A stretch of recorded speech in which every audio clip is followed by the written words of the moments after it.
He's represented the country in the UNGGIM. He was the founding director of ISPA, and he's also the founder of the Chakra Dialogues Foundation, and many other things. Satyan, over to you. Thank you, sir. Good afternoon, ladies and gentlemen. I hope I don't put you off to sleep immediately after lunch. So in case I get boring, please pardon me for that. So since I'm the opening batsman here, so I'll keep it very brief but hard hitting. I want to first hit on the legal aspect. So this is specifically in the counter US domain.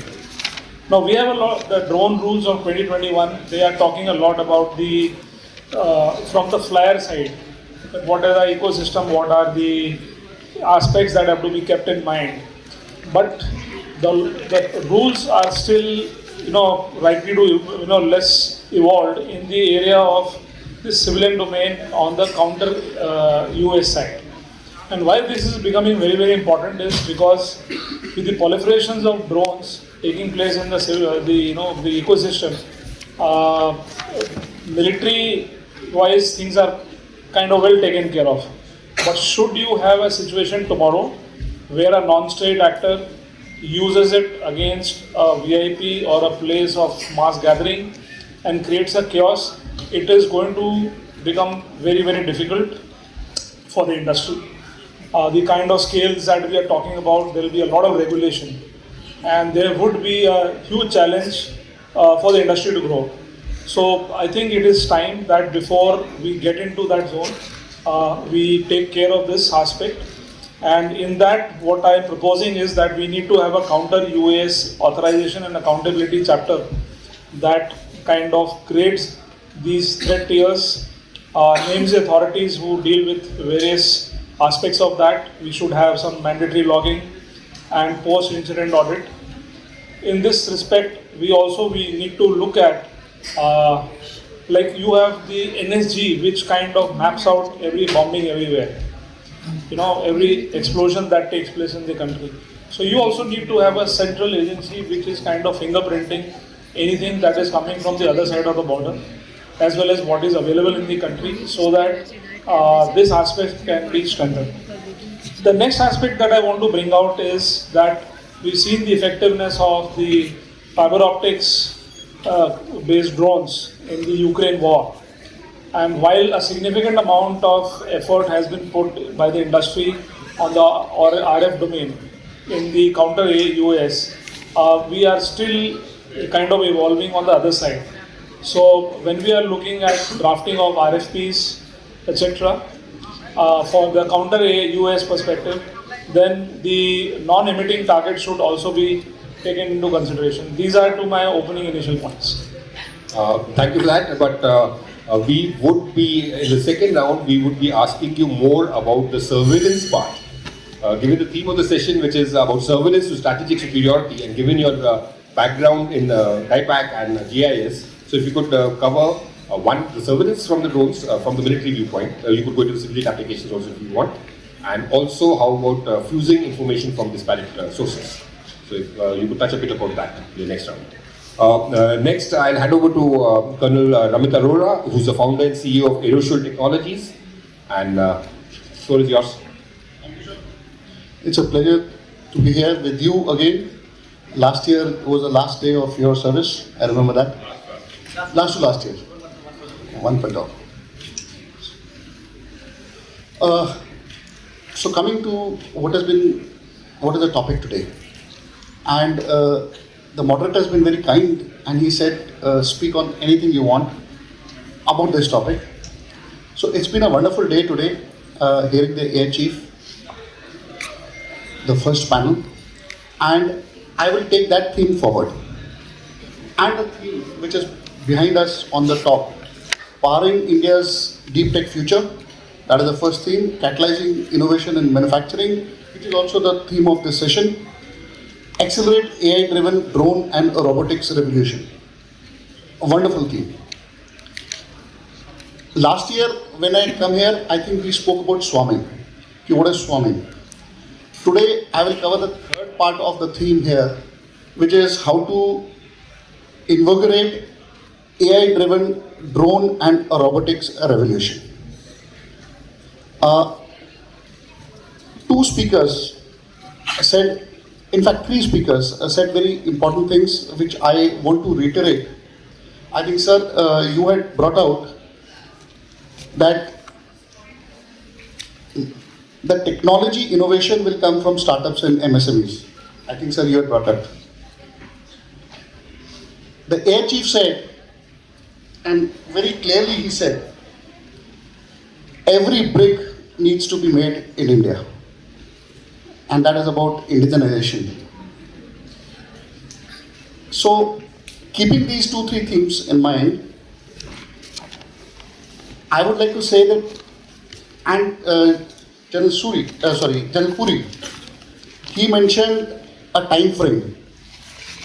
What is to be done in 2 years, what is to be done in 2 to 5 years, and what is to be done in the next 5 years. I was sitting down and looking at it. And I would like to state it with the responsibility here.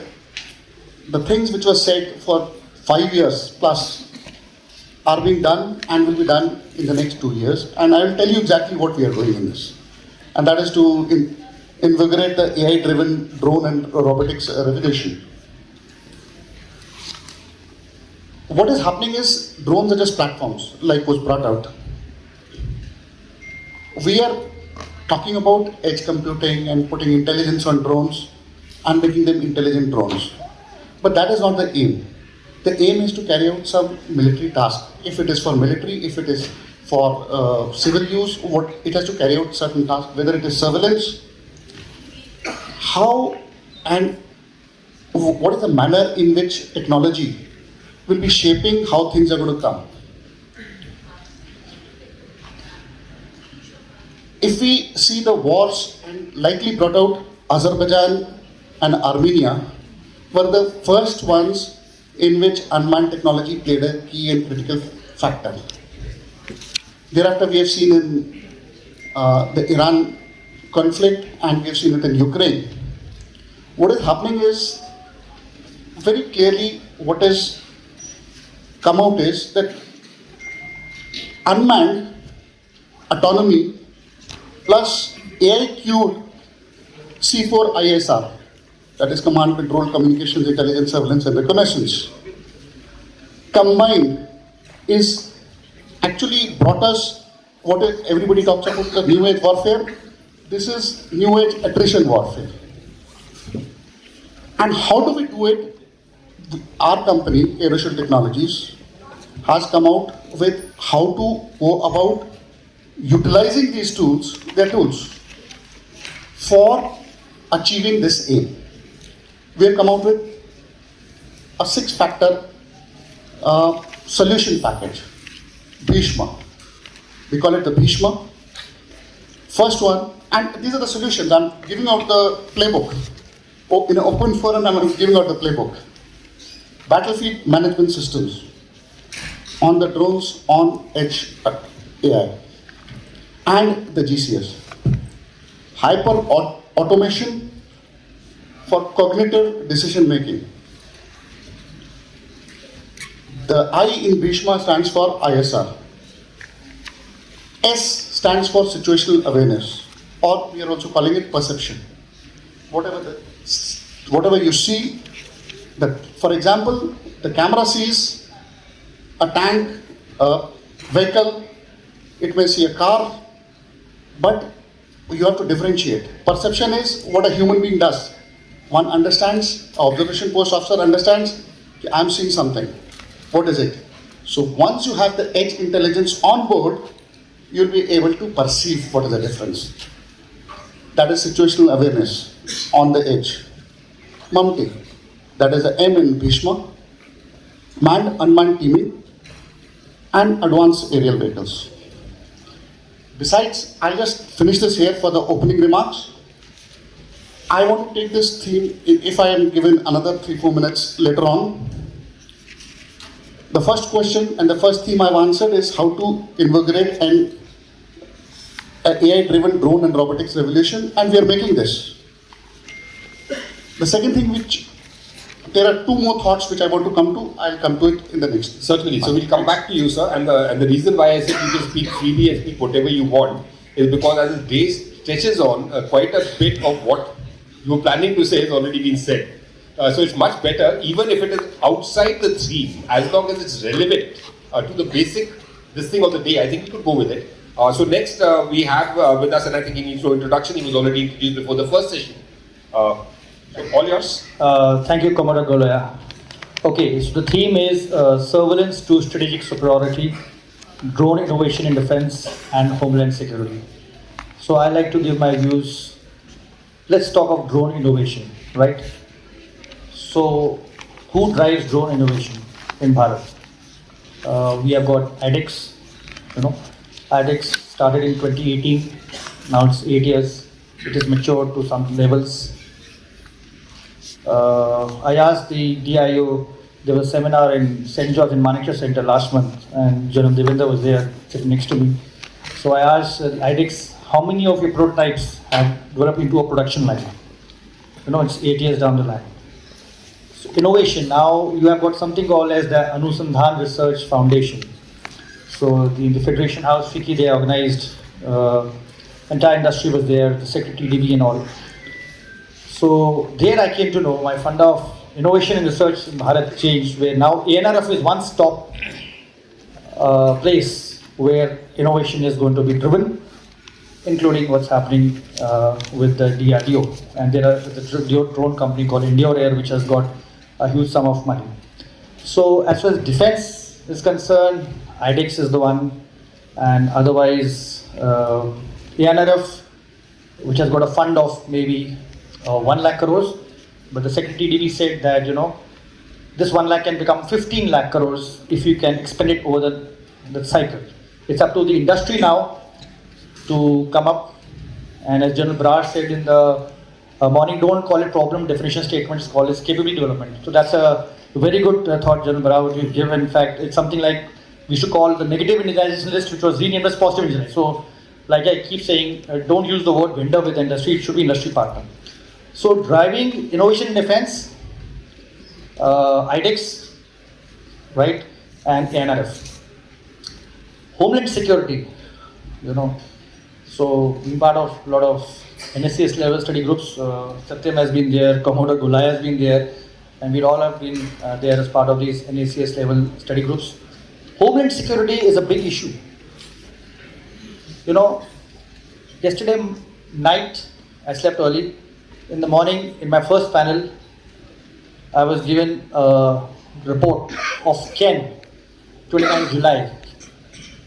They said the military, the BSF, CRPF, all using DGI. I didn't know. Anybody knows what the full form of DGI? Anybody knows? Okay, that's a homework for you. But we're using DGI all over. So Homeland security is a big issue because of these, and they've given the Department of Revenue Intelligence feedback as to how through third countries, through Singapore, to Indonesia, through the Arab world, this thing is coming to India.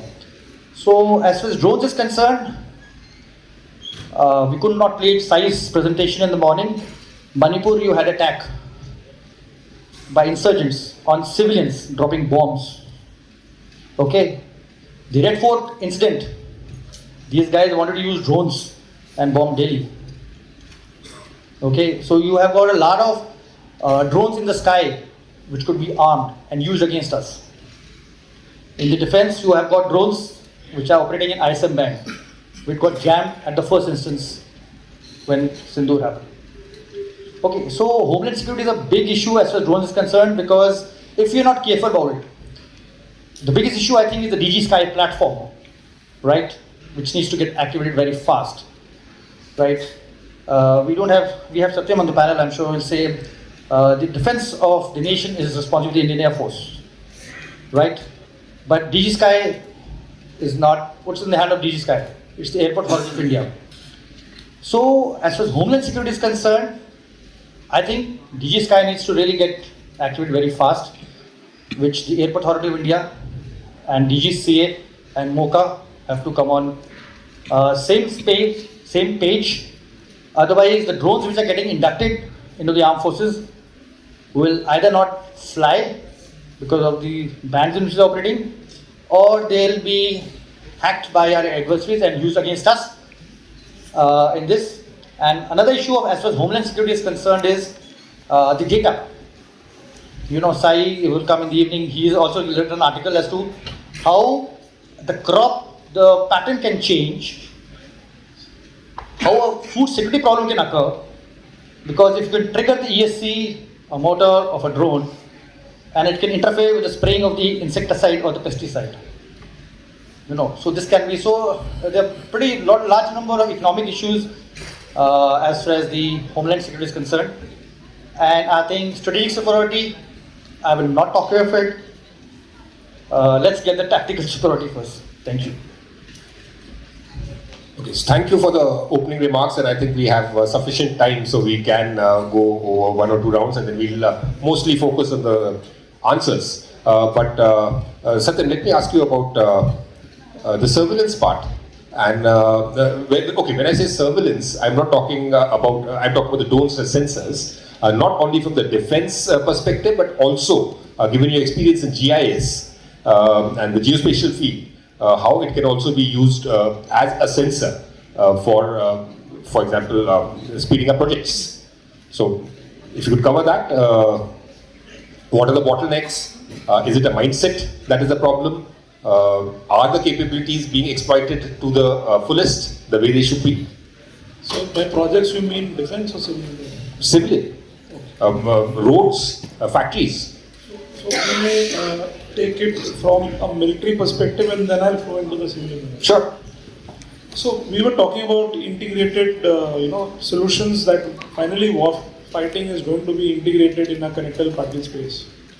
Now what's happening is that a lot of tactical drones are coming, they are giving localized information about how the local battlefield is changing.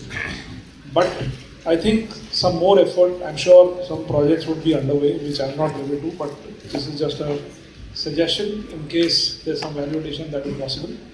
Is that first of all the flow of information which is coming from the tactical drones, how are they connected at the back end to maybe a centralized data lake which has AI based capabilities, where a common battlefield picture is being being generated as to how the situation is, and then how these satellite and the space based sensors are also integrating, because what's happening is there's a densification both on the space side and a over densification on the drone side, because so many drones are available. We are talking about taking it to the soldier level. So finally, there is a lot of data, and with the kind of limited space of time, I would say, in which, especially in the neighborhood sides, the way the things are, the very less time is available to the leadership to effect decisions today because of the global geopolitics. So it's very important that very, very accurate information actually on what's happening on the ground also reaches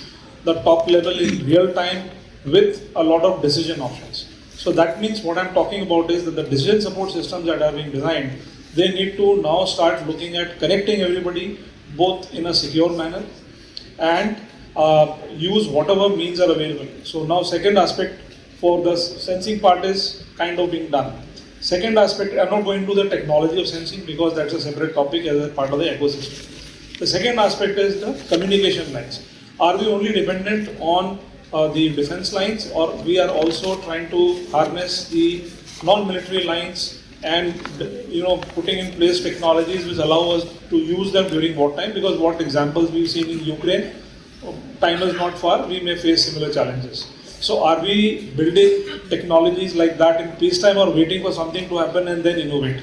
So that is another point of view that needs to be taken into consideration. Now coming from the data integration part, this was something which I must acknowledge that was started by Gulaya sir when he was in NSCS on the commonality of standards of geospatial, in terms of data, in terms of projections and many other aspects. So when we are talking about data fusion, is somebody looking in the country at that aspect also, that data is going to come from drones, it is come from satellites, it is going to come from airborne sensors, whether they are aircraft mounted, whether it is maybe tomorrow some HAPS mounted. So how is this getting integrated, being fed into the decision-making loop and how is it impacting our OODA loop. So we need to look at it from that perspective also with greater granularity, from an industrial capability as well as our internal processes also, that how fast we are able to reduce that OODA loop cycle to effect decisions which help us with the capability of getting zero collateral damage and sensor to shooter cycle in such a way that maybe if you just got an hour in which an incident has happened and before the global powers get active, I am able to deliver an impact on the enemy so that I get some desired results. I will not go beyond that, it can be discussed offline. So this is my opening statement on the question you gave, sir. Next, coming to the civilian ecosystem. Now, what's happening is that even in the, say, the road transport ecosystem, now I happened to be a consultant there when I was trying to make the original version of the Gati Shakti program. There's something where the entire life cycle of activity of the road transport sector was being designed into a single window program. Now, one very important aspect that emerged is that there are, let's say, only in the National Highway program, there were 1800 sites where work is on at any stage.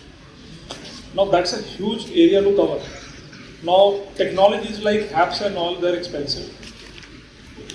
So, can we develop business models wherein the same kind of technology can serve military and civilian purposes? Then we can get a lot of scale. Because military requirements are scale. How do you build the scale? And that is where I felt that there could be some innovation, because apps, when they go up, they are staying there for a long period of time. They can do what satellites can't do. Infrastructure projects need sustained surveillance, persistent surveillance, what we call in a military domain, because they need to observe some things at very high quality. The cost of sending a sensor in a satellite is very expensive. It is not persistent, and there are atmospheric, space atmosphere challenges. The cost goes very exorbitantly high. So the same sensors are brought down into the stratospheric zone where they can be mounted on HAPS. I think we can create a huge value which has a huge export potential also, and will serve the industry requirements, it will serve the military requirements, and it will also serve the civilian requirements. For example, monitoring of your pollution at various places, which becomes very, very important. Water monitoring. Okay, just for the positive time, we've got the idea of what you're trying to say. You mentioned about so even an operator who's operating a drone, the drone is meeting his purpose, but that information which he's gathering is actually going waste. I know. So the Americans also realized till the time Maven came in that they were not even seeing most of the data which was being collected by drones, for example. So somebody has to fuse the data, which brings me to you, sir.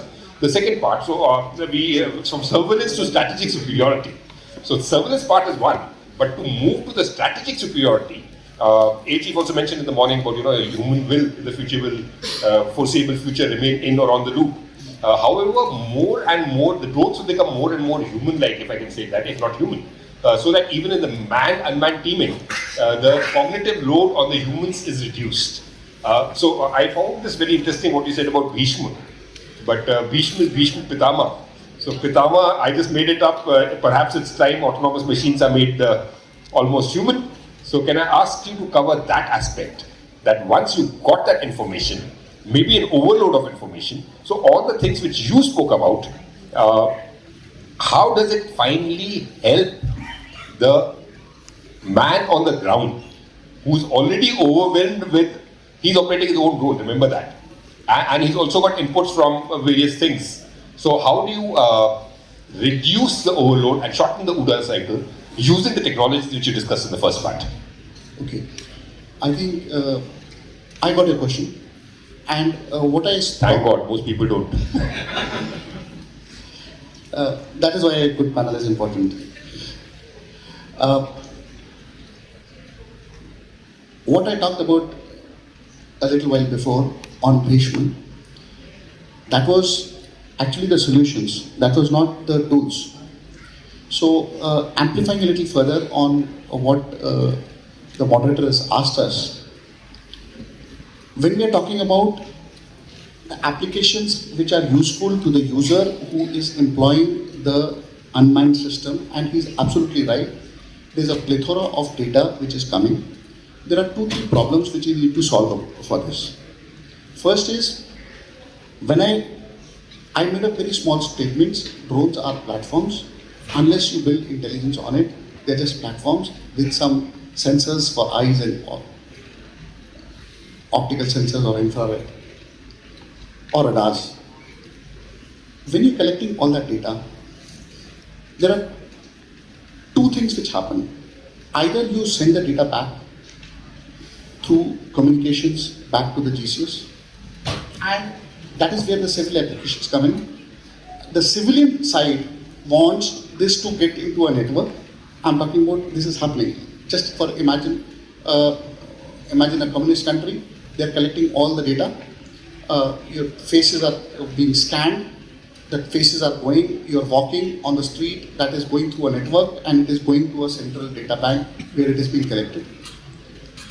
The difference between military and the civil application is they do not want a network, they don't want the network to find solutions or the data bank to, or big supercomputers or a series of data, servers collecting that information and running data. That is all right for national security aspects.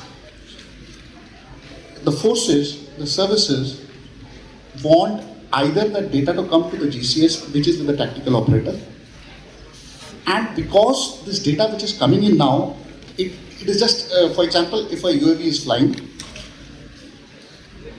the feed is coming, a video feed is coming. If you can get AI to search for specific things using the algorithms which you build, which I was talking about when I was talking about Bhishma, these things can be on the lookout for certain things. Coming back to the example which I gave of a tank, we can feed in how it differentiates between A tank, B tank, C tank, Al-Zarar, and from that it can give an alert. Now that alert can come on the GCS. When we talk about different autonomy levels, humans will be in the loop, I agree to that.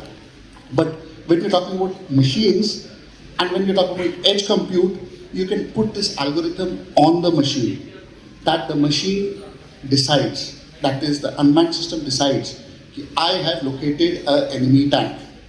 That decision doesn't happen only in the GCS or in a network server back in Delhi. It happens on the machine and it sends an alert. Now the same thing, we operated unmanned systems which used to fly for 4 hours, 5 hours.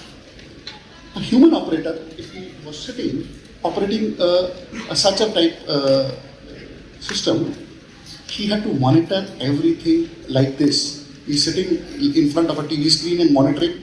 He goes for a drink of coffee or something. 2 minutes he's away, that thing is gone. That pass is finished. It is recorded, but it is now upon that human to go back to the recording and recheck, but that fleeting opportunity is gone. Now when we are talking about edge compute, the human can actually put his legs onto the table, have a cup of coffee, keep monitoring the screen. The AI and the algo on the edge will do that job. And he will just get a red marker coming up flashing, Al-Zarar spotted at this GR. Decision, should we engage? Or this thing, the human takes a call, Al-Zarar मिल गया अभी देखते हैं अभी ये tank मिल गया है. ये tank को अभी, should I pass it on? That human has a decision to make. And if he has got the authority to take the decision, he just presses a button and he says engage. The rest of the thing, the unmanned system will do it on its own. That is where we are talking about tactical applications, and that is where we come to another term which I want to introduce here. Unmanned systems and drones in itself are nothing.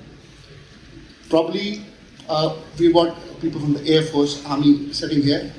We need to have a differentiation, what I call, we have coined a term in our company, MOCA. That is Mobile Applications for Unmanned Combat Abilities. You need to rate unmanned platforms, not just on endurance and range, What are they achieving?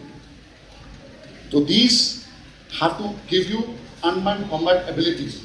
So you have to have a rating 1 to 9, 1 to 10. You have got 6.5, you have got 2. And this unmanned platform is better because it has got a mocha of 6.5. So we are coming to that age, sir. We are progressing. Thank you.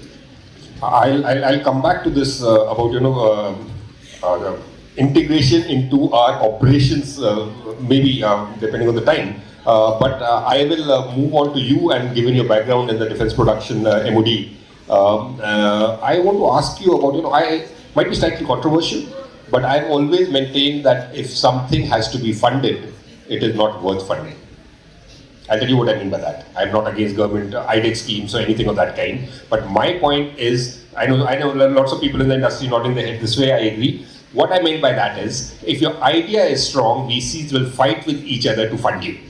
My point was that it is not, the IDEX has been successful not because of that 1.5 CR of funding, but because of the amendments to Chapter 3 of DAP, which then permitted procurement on resultant single vendor basis on fast track basis, right?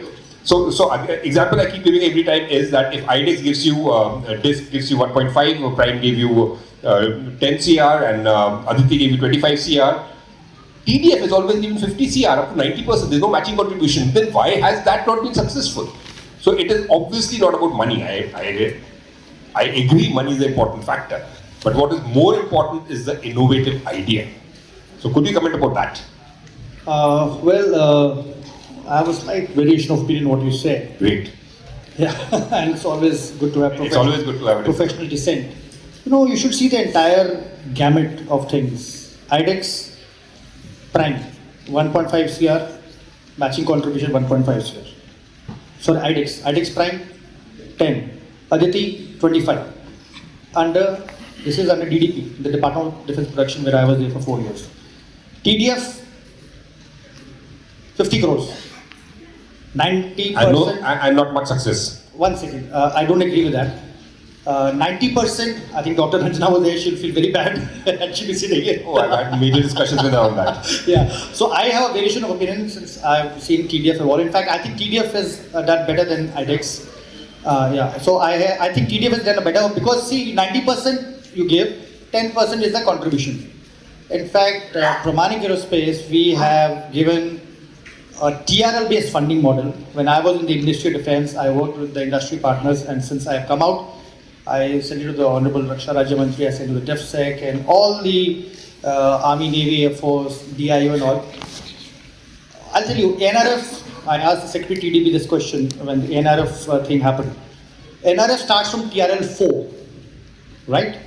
What happens when an idea, I fully agree with you, if the idea is not good, it is not scalable and not, right? That's perfectly fine, I fully agree with this. But what happens if a startup is good, and I know so many of them. Yesterday night also got a mail, help us out, this, we are at this TRL level. What happens between TRL 1 to TRL 4? If it's a good idea, and that guy doesn't have money, right? So this is what needs to be addressed, and we have given a recommendation to everybody in the government, all the armed forces, that whatever an idea, you see what the Americans do, the DARPA model, and we've given examples of various countries. If it can happen in US, it can happen in UK, it can happen in Europe, it can happen in other countries, why not India? So I think, I'm of the firm opinion, 2 things I said in the morning: ease of doing business, like DIL nahi mil raha time pe, type certification nahi ho raha, very important. And second is availability of patient capital to a deep tech startup in Bharat. And I'm of the very firm opinion that we need to have this also, and we have also given that you give a matching grant, so when idea comes to a concept to a prototype, progressively, and it kills, right? So I think, as far as I'm concerned, TDF has done a great job, but I just want to add to what Satyam and Ramit said regarding innovation. How Ukrainians are taking on the Russians. 10 days back, the Ukrainians have simulated the flight of the birds and attacked a Russian airfield. They have attacking Moscow, which is thousands of kilometers away from their border. How? You see, Ukraine is the laboratory of war, which we need to really go. And our friend Rahul Verma, if you know, has gone to Ukraine and studied how they are handling. You're also there? Okay, good. So that's a good thing that we should know. We see how the Ukrainians do. They have simulated the flight pattern of bird, infiltrated drones into the Russian airspace, and blasted off the entire airfield. You know, we talk of, here is the air commodore of the remote. I mean, he's an Air Force guy. You see how much of, when you send a counter air operations package, you know how much of fleet of aircraft you have to go with, so many 80 escorts now. And look what the Ukrainians done, they're just blasting off the Russian airfields with some drones which are just simulating birds. So this is the kind of drone innovation we need to think of, right? And the Ukrainians have been called in the Arab world. Ukraine president is selling his technology to the Arabs, see, and trying to protect themselves from Iranians. So this is how innovation needs to propel. One of the subheadings of this thing is military-civil technology fusion. I think MOCA and MOD and MITI and DST, they need to get the act together. I think there has to be an empowered group of ministers, right? I am a strong proponent of the Technology Council at the apex level, where everybody is there, because there's a lot of, when we conceived Drone Manthan 1.0, you were bearing out, you were on that panel of mine, and we talked of the designing incentive scheme, which we made, you know, it was just not as one seminar here. We had a scheme, we gave it to the Ministry in Civil Aviation, because they are the ones. So, you know, there are a lot of issues with the military civil technology. When Idea Forge makes a drone, does it make it different for the military, different for the civil? By vendor based or जो भी है उनका वो तो same ही है. You have some companies who are going. Okay, I'll just just take 30 seconds more. So I think this military civil technology fusion, you know, is really which needs to get cracking, and MOCA, MOD, MHA, METI, DST, under NITI Aayog, need to really look at it. Thank you.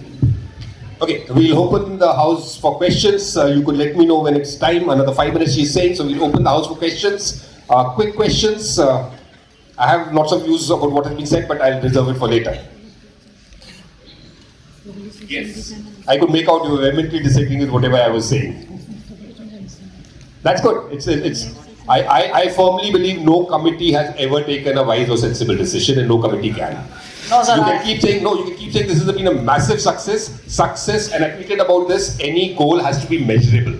If 2,080 crores have been equipment has been acquired, I would say success is 2,080. You can keep saying this has been a wonderful scheme. If nothing has been inducted, just too bad. Yeah. Question. Sir, we were IBEX winners, so we were never against it. But the procurement is a challenge. Manik sir knows it very well. So that is where we are always coming back. Where is the platform and how do we basically do the procurement? So, and also, but my question here is a little bit different. It is basically what we are suggesting on the question. How are you doing with ISR right now on ground? And are we actually integrated from north to south, east to west at the moment? Because the enemy can come from anywhere, and they have tried to get in during the election time in Assam and West. Got it. Very quickly, one minute. Satya, question for you.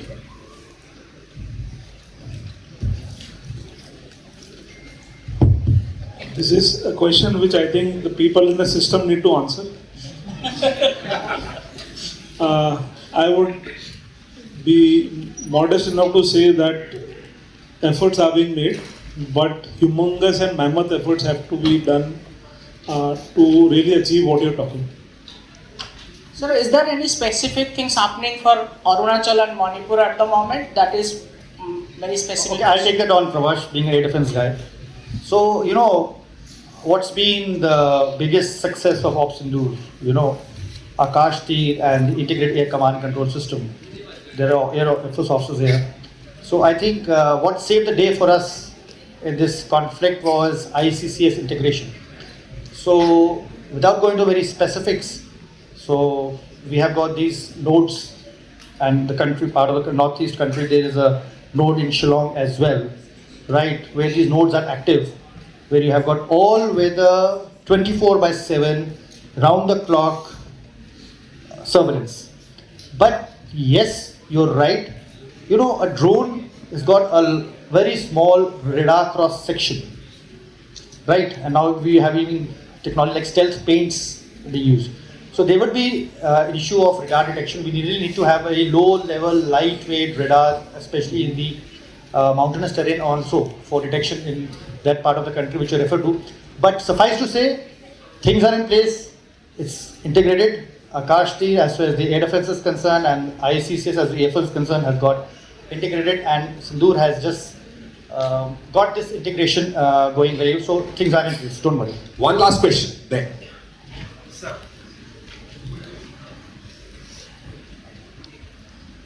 Sir, Ravi Agrawal, this side from Macromancy. I have two very specific questions. Satyam sir told about the sensors platform for the drone and other applications, and Manik sir is telling about the tactical superiority. So, sir, can you suggest some roadmap or something to get tactical current situation to current superiority to tactical or tactical to strategic superiority for the sensor supremacy and the drone supremacy also? 30 seconds each now, it's going to be divided by 2. I would say that individual sensor ecosystems are already existing. Where the effort is required probably is the integration of it. There are complexities because of the way the various ecosystems are deployed and owned. I mean, tactical level, there are different forces, they have different roles. In the Air Force also, there are different units who are doing different type of jobs. So right now, capabilities are there.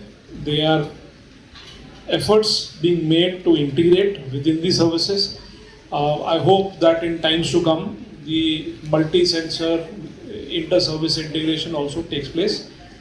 It is something which I'm not aware of what's happening inside, and even if I was, I may not like to talk in the open forum about it. Tanula, would you like to add to this? I would just say that tactical level superiority, that is the objective, and technology is moving us towards it, and every day technology is changing. And every battlefield technology is changing. Answer this question, but I wanted to take 1 minute about the discussion which was you had started about IDEX and TDF. I totally agree with you, sir. IDEX has done a very wonderful job. And what TDF was envisaged, it does not ask you to put any amount of money, it gives up to 50 crore rupees, but it is not a success. One of the other major factors why TDF is not a success So they is both have the advantages and disadvantages. there are advantages. I said that the biggest advantage which is there of IDEX is it does not ask for IP. IP is with the startup. TDF, the IP is co-owned with DRDO. The sole point I was trying to make is that it is not only about money, and people keep talking about DARPA. DARPA is one model, yes, and they give a minuscule amount. DARPA, but if you want to see the US itself, you also see the SBIR program, you see the Incutel. So there are various models in the US also, and it is the procedures which matter more than the money. But his question, 30 seconds. Yeah. So the answer to your question, see, the discussion is strategic superiority. Why did I say tactical? The word ever tactical is because, see, we are, I think, still in the jugaad phase. We are in the assembling phase. The draft DAP 2026 is talking of owned in Bharat. As far as I am concerned, Make in India is out. It's IP creation. So, Make in India or Made in India is, I think, was assembled in India. So now we have to do IP creation, that is own the IP. You have raised a very valid point regarding sensors, and this is what the point is. When we talk of critical elements in a drone, what is the most critical element in a drone? A flight controller, a ESC, a motor, electronic signal, a backdoor room vulnerability. So you are absolutely right. So that's why I said, first let the ground basis. In the army we talk of tactical superiority, operational and strategic. So right now we are at the base layer of tactical. That's why I said I'm not going to talk about strategic, because we have to make indigenous sensors in Bharat, for which the chips are required, which the government has also spent a lot of money, a lot of semiconductors are going to go on this, because the chip only everything is coding and whatever is put there. So that's what I meant. But you're absolutely right that the base layer is sensors and having the technology under our sovereign control. And the day we can have intellectual property, we own the design, we can mass scale it, with the industrial community. Thank you. Thank you, and only for the paucity of time, we can't take any more questions, but I need to add one thing about Jugaad, which you mentioned. And I did an article de-italicizing Jugaad. That means, whenever you write Jugaad, you put it in italics. Simply because Jugaad is now an acceptable word in the English language. Jugaad is not a bad thing. Jugaad is our strength. Jugaad does not mean low quality. Jugaad is innovative thinking. Jugaad is our strength. In fact, I tweeted about this also. Let's recognize our strengths. Jugaad is not always bad.